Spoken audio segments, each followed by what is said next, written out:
দেগঙ্গা দিকে নজর রাখতে হচ্ছে। দেগঙ্গায় আবাসে বেনিয়মের অভিযোগ, সমীক্ষায় গিয়ে বিক্ষোভের মুখে পড়লেন পিডিও। শীতপুর গ্রাম পঞ্চায়েতে বেনিয়ম। দেগঙ্গায় আবাসে বেনিয়মের অভিযোগ, সমীক্ষায় গিয়ে বিক্ষোভের মুখে পিডিও। পঞ্চায়েত ডেভেলপমেন্ট অফিসারকে সামনে পেয়ে এলাকার বাসিন্দারা কি বললেন জানবো। আমাদের সঙ্গে রয়েছেন আমাদের প্রতিনিধি জিয়াউল আলম। জিয়াউল, কি অভিযোগ উঠে আসছে?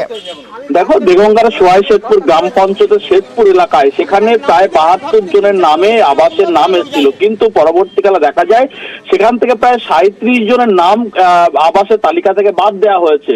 কিন্তু তারা পাওয়ার যোগ্য, তারা গরিব মানুষ, তাদের ভাঙা বাড়ি, মাটির বাড়ি, তিরপলের বাড়ি, সেইভাবেই তারা দিনের পর দিন সেখানে রয়েছেন এবং একাধিকবার আবেদন করার পরেও কিন্তু তাদের এই আবাসের নাম এসেছিল। হঠাৎ সেই নাম কে বা কারা সেই নাম তাদের লিস্ট থেকে বাদ দিয়েছেন তা নিয়ে একাধিকবার তারা বিডিওর কাছে আবেদন করেছেন। সেই ভিত্তিতে কিন্তু একেবারে পিডিও দেগঙ্গা ব্লকের তিনি গিয়ে তদন্ত করতে যায় এবং তিনি গিয়ে যারা তদন্ত করে দেখেন যে সত্যি এই আবাসের যারা এই নামগুলো বাদ গেছে লিস্ট থেকে তারা সত্যি পাওয়ার যোগ্য, তাহলে কে বা কারা তাদের নাম থেকে লিস্ট থেকে বাদ দিল তা নিয়ে যখন পিডিও যায় তাদেরকে ধরে একটা ক্ষোভ উগরে দেন যে আমরা গরিব মানুষ, কিন্তু একতলা দুতলা বাড়ি একাধিকবার আবাসের ঘর পেয়েছেন কিন্তু তাদের নাম আবাসের লিস্টে রয়েছেন, কিন্তু যারা মাটির বাড়ি, তিরপলের বাড়ি তারা আবেদন করে তাদের নাম বাদ গেল কিভাবে, এ নিয়েই কিন্তু ক্ষোভ উগরে দেন।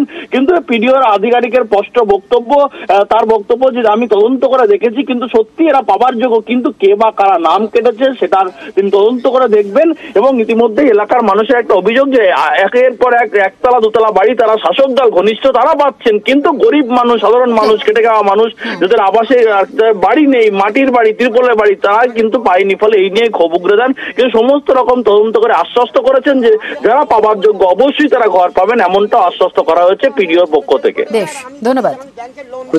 বাড়ি তারা পাচ্ছে, আমরা গরিব আমরা পাচ্ছি না। কতবার পেয়েছে তারা? কেউ পেয়েছে 2 বার, কেউ পেয়েছে 3 বার, কেউ ঘরের টাকা পেয়ে ঘর করেও নি, ঠিক আছে, টাকা খেয়ে নিয়েছে, এরকমও আছে আমাদের পাড়ায়। যারা গরিব মানুষ পাবার উপযুক্ত তাদের নাম বাদ দিয়েছে। যাদের মানে পাকা বাড়ি, 2 তলা বাড়ি, 1 তলা বাড়ি, মাঠে 10-20 বিঘে সম্পত্তি আছে, তারা মানে 2 বার পেয়েছে, আবার পাবে, এরকম লিস্টে নাম আছে। যাদের 2 তলা 3 তলা বাড়ি আছে তারা পাচ্ছে, যারা আগে 2 বার করে 3 বার করে ঘর পেয়েছে তারা পাচ্ছে। এই আমার বাড়ির অবস্থা, কিন্তু আমরা পাচ্ছি না। 37টা অভিযোগ আমার কাছে জমা পড়েছিল, সেটা নিয়ে আমি আজকে তদন্তে এসেছিলাম। ফিল্ড ইনকোয়ারি করে দেখলাম যে অভিযোগগুলো মোটামুটি যেগুলো পাওয়া গেছিল সেগুলো মোটামুটি ঠিকই আছে। সেই বেসিসে আমরা স্টেপ নিয়েছি। পাওয়ার যোগ্য নয় তারা পাচ্ছে, এই অভিযোগটা এদের প্রত্যেকের মধ্যেই দেখলাম, বেশিরভাগ মানুষের ক্ষেত্রেই দেখলাম একই অভিযোগ। তাদের লিস্টে নাম আসেনি, নেই। যদি তাদের লিস্টে নাম থাকতো তাহলে আমরা তাদেরকে পাই দেওয়ার ব্যবস্থা করে দেওয়া যেত, কিন্তু লিস্টে নাম না থাকলে আমরা কিছু করতে পারছি না।